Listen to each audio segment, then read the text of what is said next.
Ndugu zangu wapendwa, karibuni katika kipindi kingine cha Bwana Yesu Kristo. Leo tutazungumzia kuhusu ishara za agano na ahadi za Mungu. Alama ambayo Mungu huwa anapatia mwanadamu akiwapatia agano ama ahadi zake. So kichwa chetu cha leo cha mahubiri ni ishara za agano na ahadi za Mungu. Mungu akikuahidi kitu ama atengeneze agano na wewe, lazima atakupatia ishara. Hii iko ndani ya Biblia, hata pia iko ndani ya maisha yetu. So leo tunajifundisha kumjua Mungu kwa uzaidi kupitia maagano zake na pia ahadi zake kwa maisha yetu. Ukielewa ndio utajua Mungu kwa ukweli kwa maisha yako. Utamuona na utaelewa kwa nini anawekaga ishara katika maisha zetu. Agano yote ambayo Mungu hupatia binadamu lazima aweke ishara. Ahadi pia akipatia mwanadamu kuna vile pia anawekaga ishara. Leo tunaelewa hizi ishara, ndio tukijifundisha pia wewe ukijiangalia katika maisha yako ndio utajua kweli kuwa Mungu anakuaga na wewe. Lazima kwanza tujifundisha kwa Biblia, ndio wewe mwenyewe ujiangalia kwa maisha yako, ndio utaona hizi ishara. Hizi ishara zinakuaga hata kwa wale ambao wamjui Yesu Kristo. Wale ambao wanaabudu Mungu tofauti. Wale ambao wote wanaabudu mambo tofauti. Wako na lugha tofauti, wana dini tofauti. Lakini kuwa Mungu ni mmoja, anakuaga anafanya mambo moja. Ishara itaonekana kwa yule mtu ambaye amuamini Mungu na yule mtu anamuamini Mungu. Ishara ziko katika maisha yetu. Lakini kwa wale ambao wanafuata Mungu na wanamjua, ishara inazidi. Anaonyesha ishara mingi kwa agano zake na ahadi zake kwa huyo mtu.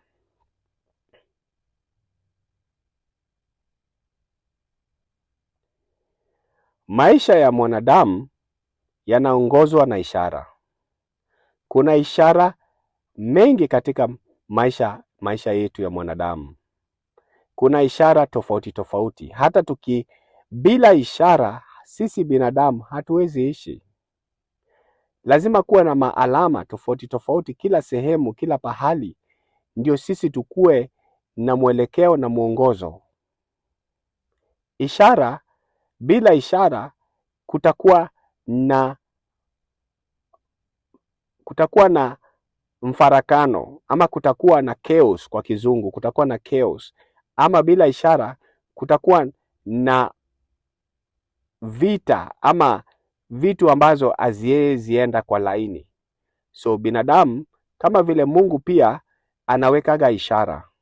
Hatuwezi ishi bila ishara. Ishara ni nini kwa mwanadamu? Kuna ishara za maegesho. Kwa mfano ukikuwa na gari, unataka kuenda kwa pahali kama mfano hospitali. Unataka kwenda hospitali, umechukua gari yako, umefika pahali pa kupark ama pahali unafaa kuweka gari yako. Utaona ishara ama signs, zinaitwa kwa kizungu parking signs. Utaona hizo maalama zinakwambia weka gari yako hii upande, weka gari yako hii upande. Ukiingia ndani ya hospitali utaona alama ama picha ama ishara zinakwambia hapa ndio ofisi ya daktari, pale ndio pahali watu wanafanywa ICU ama ndio wanaenda, ama pale ndio wanawake wanazaa watoto, kuna ishara, lazima ufuate hizo ishara. Ukienda hata uko kwa airport, sehemu ya ndege, hauwezi ingia tu hivyo hivyo, lazima kuna ishara. Utaongozwa, utaenda hii upande, ukate hii upande, ndio uende ufike. Hata kama unataka kwenda kwa haja ndogo ama haja kubwa, lazima utaona ishara, utaambiwa hii ni sehemu ya wanawake, hii ni sehemu ya wanaume. Binadamu hawezi ishi bila ishara. Ukitoka kwa nyumba yako, lazima ishara ndio zitapatana nawe kwa kila njia. Ukienda tukikuwa ndani ya gari tunapata traffic signs kwa kizungu, ama tunaona ishara kwa barabara, inakwambia hii ni alama ya kusimama nyekundu, kama ni alama ya kibichi ama green, unaambiwa toka uende. Yani tunafuata alama hata ndani ya barabara. Tukifika pale, tumefika sehemu, hata kama ni shule, unaambiwa hii ishara ndio unafaa kuweka gari lako hapa. Ukiingia shule, ndio unaona ishara, hii ni ofisi ya mwalimu mkuu. Kila pahali kuko na ishara. Bila ishara hatuwezi ishi. Vile vile Mwenyezi Mungu ameumba dunia kwa ishara. Ameumba kila kitu kwa ishara. Akiongea na wewe na akitengeneza maagano, anakupatia ishara. Akikuwa anakuahidi kitu atafanya maisha yako, anakupatia ishara. Hatuwezi ishi bila ishara. Yesu alisema yeye ndio taa na mwangaza ya dunia. Lakini tuna pia ishara ya jua. Alitengeneza jua kujionyesha mfano wake, kwa jua inaleta mwangaza na jua inaleta joto. Vile vile Yesu ndio mwangaza wa dunia. Tukikuwa na mwangaza kama jua, hatuwezi anguka mchana kwa sababu tunaona mwangaza. Hata ukitembea hauwezi gonga mawe, hauwezi potea njia kwa sababu jua imekupatia mwangaza. Vile vile Yesu alitengeneza jua kama ishara yake ya kujionyesha kuwa yeye ndio mwangaza wa dunia. Yohana 9:5. Ishara. Ishara katika maisha ya mwanadamu. Ishara katika maisha ya mwanadamu. Ishara katika maisha ya mwanadamu. Leo tutajifundisha katika Biblia. Na mfano moja ambayo nitaanza nayo, nitaanza katika kitabu cha Agano. Tutaanza katika kitabu cha Mwanzo. Na tutaangalia maisha ya Nuhu. Kwa kizungu anaitwa Noa. Noa ndio yule ambaye watu wote waliangamizwa na maji na yeye akaepuka. Noa alikuwa mhubiri wa Mungu. Mungu alimwambia atembee duniani, aambia watu warudi kwake. Watu wakakataa kumsikia. Watu walikuwa wanaendelea na maisha ya kukunywa na kukula, wakioa bila kujua ni nini inakuja kufanyika. Nuhu kwa Kiswahili, lakini kwa kizungu ni Noha, alikuwa kwa mtu ambaye anasafiri hapa na pale akiambia watu warudi kwa Mungu, kwa Mungu atahukumu dunia kupitia maji. Lakini watu walikataa kumsikia. Waliendelea na maisha yao. Walikula na walikunywa. Walivuta sigara kama kulikuwa nayo, na walikuwa wanaendelea na maisha yao kama vile saa hii iko. Watu wengi ambao Mungu ameleta watumishi wake barabarani, hospitali, makazini, kanisani, kuambia watu warudi kwa Mungu, lakini wamemkataa. Lakini hiyo siku ya Nuhu tunaona kuwa wakati Mungu ilifika nafasi yake, alitengeneza jahazi na akaingia ndani na maji yakafurika dunia. Baada maji kuisha, tunaona kuwa Nuhu aliokolewa yeye na watoto wake na wanyama. Mungu alisema hivi. Alisema, tukiangalia Mwanzo kwa kitabu, tutaenda Mwanzo, muende na mimi ndugu zangu. Mwanzo sura ya 8, tukienda mstari wa 21, tunaona Nuhu alifanya sadaka kwa Mungu.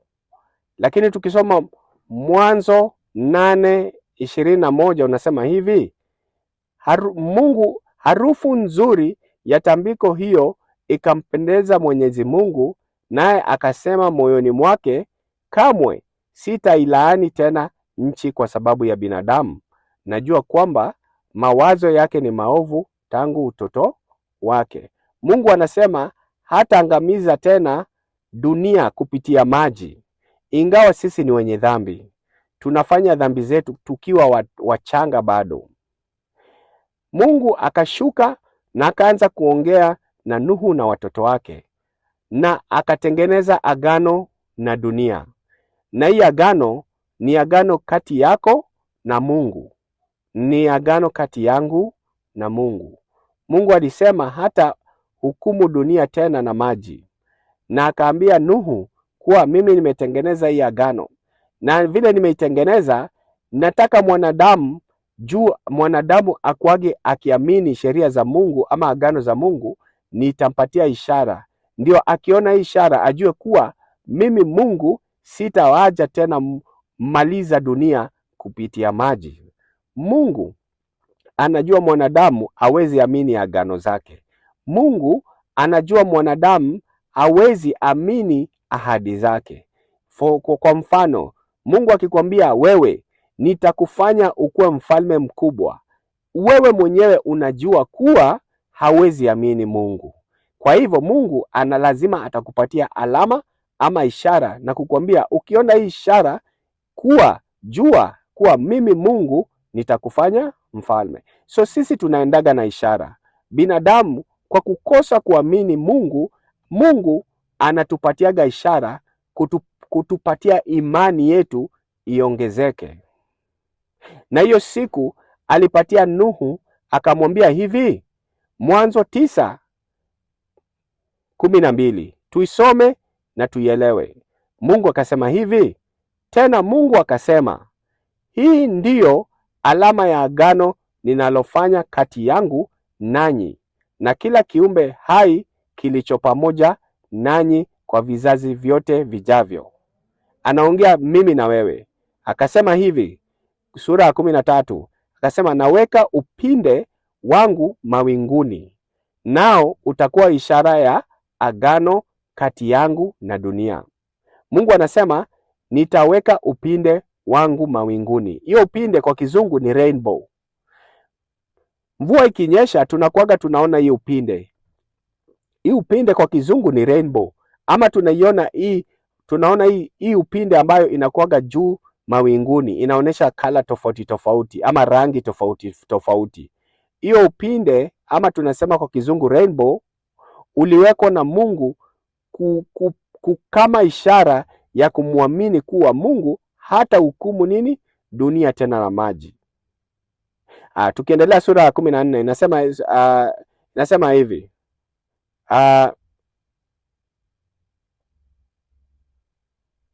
14 inasema, kila nitakapoifunika dunia kwa mawingu na huo upinde wa mvua utakapoonekana katika mawingu, nitalikumbuka agano langu nanyi na viumbe vyote hai.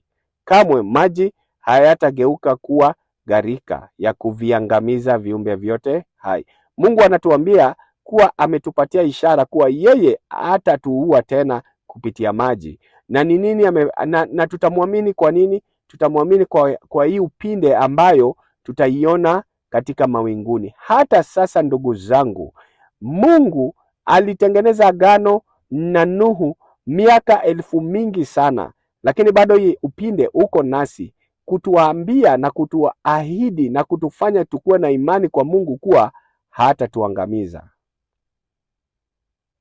Mungu akitengeneza agano lazima tupatie ishara, kwa kuwa sisi hatumuamini. Amen. sisi hatumwamini. Kuna vitu ngapi ndugu zangu, Mungu amekupatia ishara katika maisha yako, lakini pengine umeipuuza. Mungu amekuahidi kitu, lakini pengine umeipuuza. Lakini kuna ishara amekupatia na bado pengine umwamini. Leo nataka kukuambia kuwa Mungu akikupatia ishara, amini kuwa agano ambalo amekupatia, ahadi ambayo amekupatia, lazima itatendeka katika maisha yako.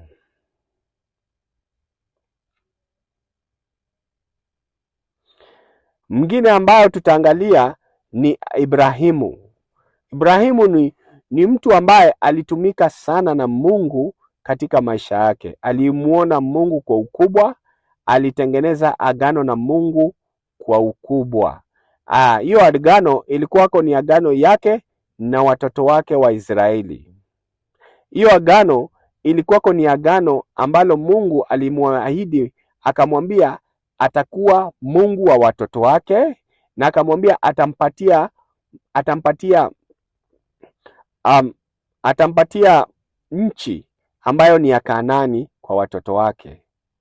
Lakini kwa sababu pia Ibrahimu ni binadamu kama mimi na wewe, Mungu akaamua, wacha mimi nimpatie ishara. Ndio hata yeye akikuwa ameenda, watoto wake wataona hiyo ishara na watajua kuwa ile agano ambayo lilitengeneza na baba yao Ibrahimu kuwa bado nitaitekeleza. Tukisoma kitabu cha Mwanzo 17,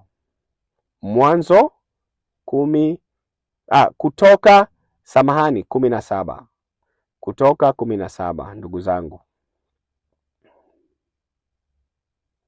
Mwanzo 17. Samahani tena. Mwanzo 17. Mwanzo 17 sura ya mstari wa 2 unasema hivi: kwa hiyo watu wakamnung'unikia. Mwanzo nimekosea, nimeweka Kutoka. Mwanzo 17 sura ya 2 inasema hivi: nami nitafanya agano nawe na kuwazidisha wazawa wako. Mungu anaambia Abrahamu, nitafanya agano nawe na nitazidisha wazawa wako ama watoto wako.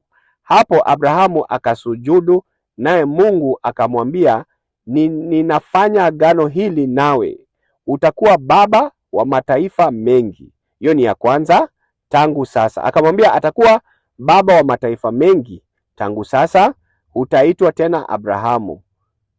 Alafu ya pili akamwambia, mstari wa 6 unasema hivi: nitakufanya uwe na wazawa wengi sana. Alisema atakuwa na watoto wengi sana kwako. Nitazusha mataifa mengi na wafalme. Atasema atainua wafalme wengi na mataifa mengi kupitia Ibrahimu.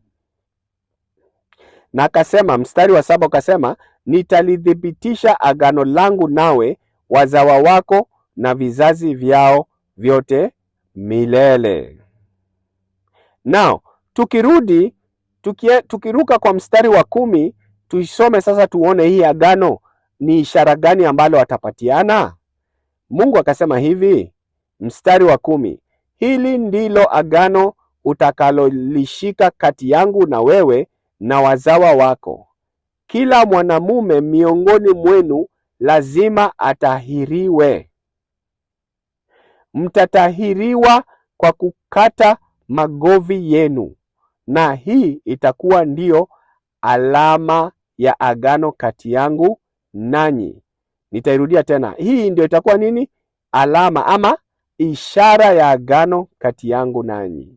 Mungu anasema kuwa kwa sababu nimekupatia agano mimi na wewe, nitakuinua, nitaleta wafalme kwa watoto wako, nitawafanya kuwa mimi Mungu ndio nitakuwa Mungu wao. Nimetengeneza hii agano wewe na watoto wako, na nimekupatia alama ama ishara, na ishara ambayo utakuwa ukifanya kati yangu na Ibrahimu ni kutahiri watoto wako.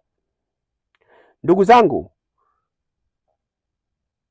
hii agano ya kutahiri, tunaona pia dunia watu wanatahiri, lakini kuwa wajui kuwa hii kutahiri ilikuwa ni agano ya Abrahamu na Mungu na watoto wake wa Israeli ambao Mungu aliahidi atawapatia nini? Atakuwa Mungu wao, na pia atawaongeza na atawapatia nini? Hata ahadi la nchi. Tukirudi tena kwa mstari wa 8, ilisema nitakupa wewe na wazawa wako nchi hii ambamo unaishi kama mgeni, yaani nchi yote ya Kanaani iwe mali yenyu milele. Mungu anasema Waisraeli wamepatiwa nchi ya Kanaani milele na milele. Na ndio tunaona watu wote wanatahiri, ingawa mtu anatahiri ajui kwa nini anatahiri.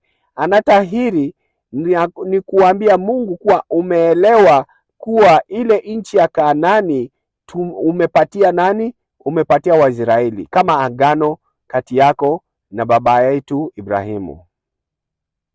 Hiyo kitu inashangaza sana. Watu wengi wanatahiri lakini hawaelewi kuwa wanatahiri kwa nini. Waislamu pia wanakuaga wakitahiri lakini hawajui kwa nini wanatahiri. Kwa mujibu wa Biblia inasema kuwa wewe umeahidi Mungu na ukatahiri kwa kuambia Mungu kuwa ile agano ambayo ulipatia Waisraeli ya nchi ya Kanaani ni yao. Wewe ukitahiri kama Muislamu umetengeneza agano na Mungu na kumwambia Mungu kuwa nimetahiri kwa sababu nimeamini kuwa Waisraeli wamepokea nchi ya Kanaani. Kuwa wewe utakuwa kuwa Mungu wa Biblia ndio Mungu wako. Kwa sababu pia hiyo ni ahadi. Aliambia Abrahamu, watoto wako wote ambao wamekupitia nitawafanya kuwa mimi ndio nitakuwa Mungu wao. So ahadi ambayo ama agano ambayo Mungu alipatiana, aliambia Ibrahimu, tengeneza ishara. Na hii ishara ambayo mimi nataka watoto wako wote watahiri. Kama ishara ya kuwa mimi Mungu nitatengeneza agano na hii agano nitalitekeleza. Mungu hawezi fanya kazi bila ishara. Mungu hawezi fanya kazi bila ishara. Yeye ni Mungu wa ishara. Ni Mungu anafanya kazi na ishara. Anapatiana agano ama ahadi kwa maisha yetu kupitia ishara. Tukienda katika maisha ya Musa na watoto wa Israeli wakitoka nchi ya Misri, Mungu alitumia nguvu tofauti katika maisha ya watu wa Misri. Akawatoa kwa nguvu yake na akawatoa watu wa Israeli katika mikono za Farao. Lakini vile alitoka, Mungu aliambia watoto wa Israeli kuwa ni lazima wakuwe na sherehe kila mwaka ya Pasaka. Na siku 7 watakuwa wakifanya siku 7 watakuwa wanasherekea. Na hiyo siku ya 7 kila mwaka watakuwa wakisherekea, hao na watoto wao, wakijikumbusha yote ambayo Mungu alitenda katika maisha yao kupitia Misri. Kuwa yeye Mungu aliwatoa na mkono wake wa nguvu na akawaokoa kutoka kwa mikono za Farao. Hiyo walikuwa wanafaa kufanya sherehe kila mwaka kama nini? Kama agano, kama ishara ambalo Mungu aliwatendea. Mungu anawaambia kila mwaka mkuwe mkinisherekea na mkikumbuka yote ambayo mlitendewa katika Misri. Hiyo sherehe ni ishara. Amina. Ni ishara ambayo Mungu alikuwa amewatendea. Tukienda katika kitabu cha Kutoka sura ya 13. Mungu akasema hivi. Kutoka sura ya 13 mstari wa 6 unasema hivi. Kwa muda wa siku 7 mtakula mikate isiyotiwa chachu, na mnamo siku ya 7 mtafanya sikukuu kwa heshima ya Mwenyezi Mungu. Kwa muda huo wa siku 7 mtakula mikate isiyotiwa chachu, kusiwepo na mikate iliyotiwa chachu, wala chachu yoyote miongoni mwenu na katika nchi yenu yote. Siku hiyo mtawaambia watoto wenu kwamba mnafanya hivyo kwa sababu ya jambo alilowafanyia Mwenyezi Mungu mlipoondoka nchini Misri. So Mungu anasema kila mwaka mtakuwa mkinisherekea na mkifundisha watoto wenu yote ambayo nilifanya katika nchi ya Misri. Tukienda sura ya 9 anasema hivi, adhimisho hilo litakuwa ukumbusho kama alama katika mikono yenyu au katika paji la nyuso zenyu, ili iwakumbushe daima sheria ya Mwenyezi Mungu. Maana Mwenyezi Mungu amewatoa nchini Misri kwa mikono wenye nguvu. Kwa hiyo mtaadhimisha sikukuu hiyo kwa wakati uliopangwa kila mwaka. Mungu anasema hiyo ukumbusho ni kama nini? Kama alama katika mikono yenu. Mungu anasema hiyo sherehe ambayo mtakuwa mkisherekea kila mwaka ni ya kunikumbuka ambayo yote niliwatendea katika nchi ya Misri, na ni ishara ama alama ambayo niliwatendea. Mungu aliambia Abrahamu, alimwahidi Abrahamu akamwambia, hawa watoto wako nitawatoa kwa nchi ya Misri miaka 420 kifika. Na Mungu alimwambia Abrahamu, na sasa tunaona Mungu aliwatoa, na vile aliwatoa aliwaambia mtakuwa mkisherekea kila mwaka na kukumbusho kama alama ambayo mimi Mungu niliwatendea katika nchi ya Misri. Mungu ni Mungu wa alama. Yesu Kristo ni Mungu wa alama. Bila alama hawezi fanya mambo yote.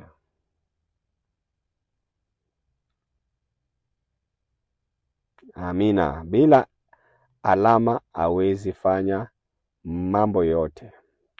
Tukiruka katika kitabu cha kale na tukienda katika maisha ya Isaya. Maisha ya Isaya. Katika maisha ya Isaya tunaona kulikuwa na mfalme ambaye alikuwa mfalme katika nchi ya Waisraeli, na huyu mfalme jina yake alikuwa anaitwa Ahazi.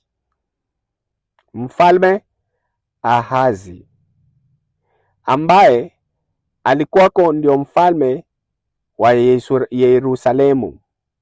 Alikuwako ni mfalme wa nchi ya Yerusalemu. Unajua katika nchi ya Israeli kulikuwako mara mbili. Kulikuwako na nchi ya Israeli ambayo ni ya upande wa north, na kulikuwako na nchi ya Yerusalemu. Kulikuwako na wafalme wawili. Kuna mfalme wa Israeli na kuna mfalme ambaye ameshikilia nchi ya Yerusalemu. Kulikuwako na utofauti mbili. Sasa katika nchi ya Israeli ama upande wa juu wa Israeli tunaona kuwa huyu mfalme ambaye alikuwa ameshikilia nchi ya Israeli walishikana na nchi ya Syria. Walikuwa wanataka kukuja Yerusalemu kumwangamiza huyu mfalme na watu wake. Kulikuwa na agano ambalo lilikuwa likifanyika katika mfalme wa Israeli na mfalme wa Syria kukuja kumwangamiza mfalme Ahazi. Na kuwa Ahazi alijua kuwa vita anakuja kushambuliwa, alikuwa na uoga sana. Lakini kulikuwa na nabii mmoja ndani ya hiyo nchi, alikuwa anaitwa Isaya. Na huyu nabii alikuwa anatembea na Mungu sana. Nabii Isaya akapokea ujumbe kwa Mungu na akakuja kuongea na mfalme Ahazi ambaye alikuwa yeye ndio alikuwa ameshikilia ufalme katika Yerusalemu. Akakuja kuongea na yeye na akamwambia hivi, tukienda katika Isaya kitabu cha sura ya 7. Isaya sura ya 7. Twende nami ndugu zangu, Isaya sura ya 7 tutasoma hivi.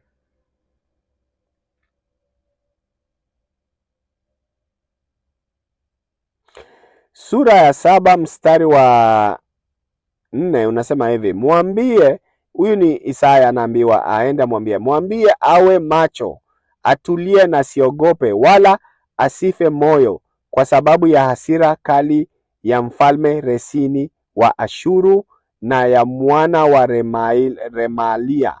Hawa wawili ni kama tu moshi wa kuni zinazozimika. Waashuru kadhalika na Peka pamoja na jeshi la Efraimu wamefanya mpango mbaya dhidi yako. Huyu ni Isaya anamwambia huyo mfalme siri ambayo Mungu amemwambia. Alafu anasema hivi, nitarudia tena mstari wa 5. Waashuru kadhalika na Peka pamoja na jeshi la Efraimu wamefanya mpango mbaya dhidi yako, wamesema, twende kuivamia nchi ya Yuda, tuwatie watu hofu, tuitwae nchi na kumtawaza mwana wa Tebeli awe mfalme wao. Walikuwa wanataka kumbandua huyu mfalme na waweke mfalme mwingine. Tukienda mstari wa 7 unasema hivi, lakini mimi Bwana Mwenyezi Mungu nasema hivi, jambo hilo halitafaulu kamwe. Halitafaulu kamwe. Tukiruka tuende mstari wa 10 unasema hivi, tena Mwenyezi Mungu akamwambia Ahazi, muombe Mwenyezi Mungu Mungu wako akupe ishara, iwe ni kutoka nchini kuzimu au juu mbinguni. Mungu akamwambia Ahazi, nataka nikupatie, uniambie unataka kukupatia ishara. Akasema, omba mimi nikupatie ishara kuwa hao watu wawili, wafalme wawili hawatakutikisa.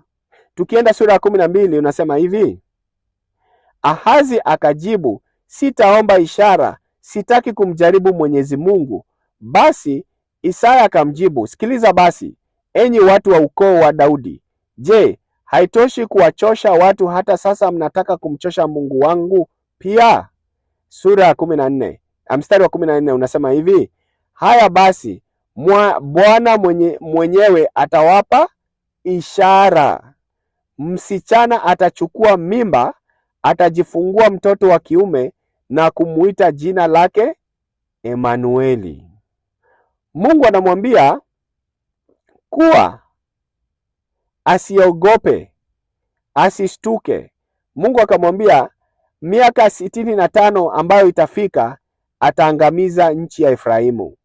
Akamwambia asiogope kuwa hao maadui zake ambao wanataka kumpangia miaka 65 atawaangamiza.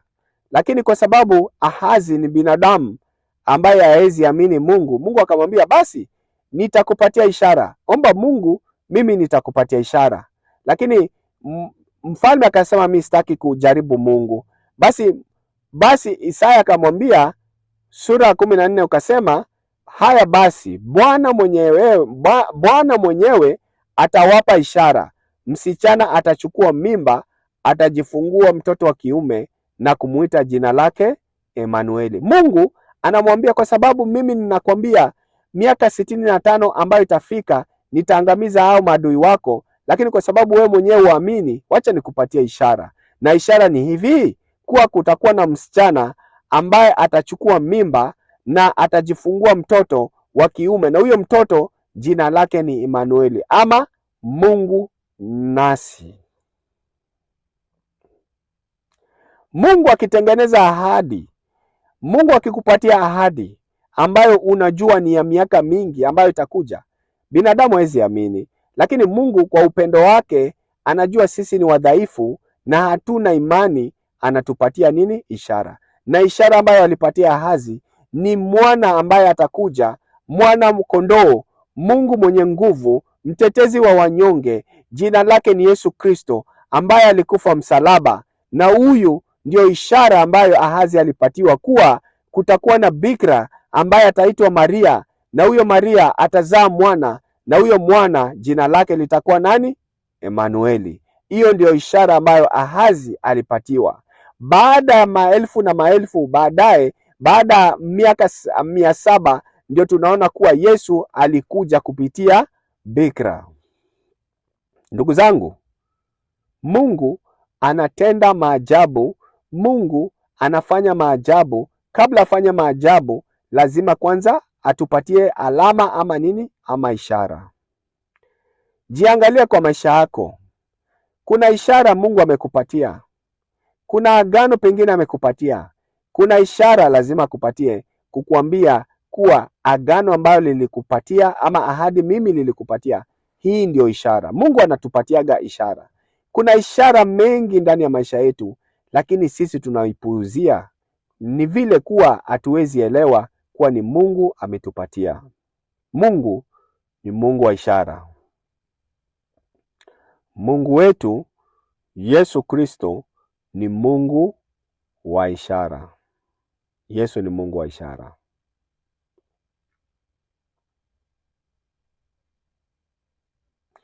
Tukirudi kwa agano jipya, tumetoka kwa agano kale, tutaenda kwa agano jipya. Kabla nimalizie, ninataka kukuonesha kuwa pia Yesu akitenda na watu lazima awapatie ishara.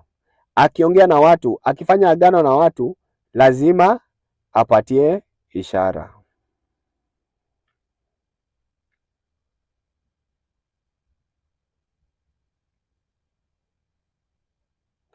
Tukienda katika Mathayo sura ya 10 mstari wa 7 na 8. Hivi ndio Yesu alisema. Mathayo, wacha niende kwa katika kitabu cha Mathayo sura ya 10 mstari wa 7. Mungu, tutaanza kwa mstari wa 5.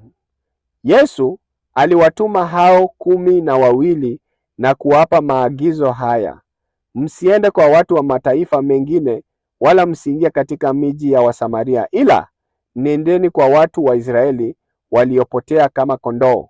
Mnapokwenda hubirini hivi: ufalme wa mbinguni umekaribia. Mstari wa 8 akasema hivi: ponyeni wagonjwa, fufueni wafu, takaseni wenye ukoma, toeni pepo. Mmepewa bure, toeni bure. Mumepewa bure, toeni bure. Mungu anasema hivi, amepatia wanafunzi wake nguvu na mamlaka ya kuponyesha wagonjwa, ya kufufua wafu, kutakasa wenye ukoma na mapepo, na amesema hii nguvu na ishara na mamlaka ambayo amewapatia ni bure, na wanafaa kusaidia watu bure.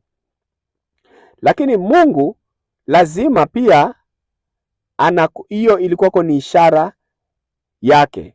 Tukienda katika Marko 16 mstari wa 17 unasema hivi. Marko 16 mstari wa 17 unasema hivi: na ishara hizi zitaandamana na wale wanaoamini. Kwa jina langu watatoa pepo, na watasema kwa lugha mpya. Wakishika nyoka au wakinywa kitu chochote chenye sumu hakitawadhuru. Watawawekea wale wagonjwa mikono, nao watapona. Yesu anasema hivi, anasema kuwa ametupatia ishara, kuwa kama sisi ni waumini wake, sisi ni wale ambao tunamwamini kwa jina lake, ametupatia ishara, na ametupatia mamlaka na nguvu ya kirohoni. Na kama sisi kwa sababu hatuamini, amesema kwa tukiombea watu hizi ishara zitatufuata. Kwa sababu tunamwamini, na tukienda kuwekea mtu mgonjwa mikono, kutakuwa na ishara ambayo itafanyika. Na hiyo ishara ni kutuambia kuwa ametupatia nguvu na mamlaka yake. Sasa kwa mfano, wewe ukienda hospitali na uone mgonjwa, na ukimwekea mkono na huyo mgonjwa apone, hiyo ni ishara kuwa Mungu amekupatia mamlaka na nguvu yake Yesu Kristo. Yesu Kristo anajua uwezi amini. Anajua ukienda hiyo hospitali uombe watu, wewe utaogopa. Anajua ukienda kwa barabara uende uombe mtu, utaogopa. Ukiona huyo mgonjwa uende kumuombea, utamuogopa. So Yesu anakupatia ishara. Anakuambia enda uwekelee mkono. Na ukiwekelea mkono kutakuwa na ishara. Na hiyo ishara huyo mtu atapona. Na hiyo ishara ni ya kukuambia kuwa mimi Mungu nimekupatia nguvu na mamlaka ya kudhibiti hata mapepo na ugonjwa. Mungu anajua tuwezi amini, lakini kama wewe uko na imani ni ya jina la Yesu Kristo, we toka katika nyumba yako, tembelea wale ambao ni wagonjwa, tembelea ambao wale wana pepo, tembelea wale ambao wajiwezi, weka mkono juu yao, na ukiwaombea kutakuwa na ishara ambayo itakufuatana, na hiyo ishara itakuwa ikikwambia kuwa Mungu amekupatia nini? Nguvu na mamlaka. Yesu ni yule Mungu wa Biblia katika Agano Jipya na Agano Kale. Bila ishara hawezi fanya kazi. Ni Mungu ambaye akikuahidi kitu lazima atakupatia ishara. Ni Mungu ambaye akikupatia agano lazima atakupatia ishara. Ndio sisi binadamu tuweze kuamini. Ndugu zangu, siku ya leo mafundisho ilikuwako ni kukufunza kuwa Mungu ni wa ishara katika agano zake na katika ahadi zake kwa binadamu. Mimi na wewe tunatembea na ishara katika maisha yetu. Je, hizi ishara umeziona katika maisha yako? Na je, umeziamini ahadi za Mungu katika maisha yako? Je, maagano zote ambazo Mungu alitupatia, je, umeziamini kupitia ishara zake? Hiyo ni swali ambalo sisi tunafaa kujiuliza, ndugu zangu. Ndugu zangu, leo ninashukuru mlikuwa nami. Ninashukuru leo katika neno ambalo Mungu amenifundisha nililete kwenyu. Na hili neno ni kuwa Mungu anatembea na ishara. Ninashukuru na ninaamini kuwa imekubariki hili neno. Na katika maisha yako ukiona ishara za Mungu usistuke. Jua kuwa Mungu ako na wewe. Akikuahidi atakupa ishara. Na hiyo ishara ikiendelea katika maisha yako, jua kuwa chochote ambacho amekuahidi kitafanyika.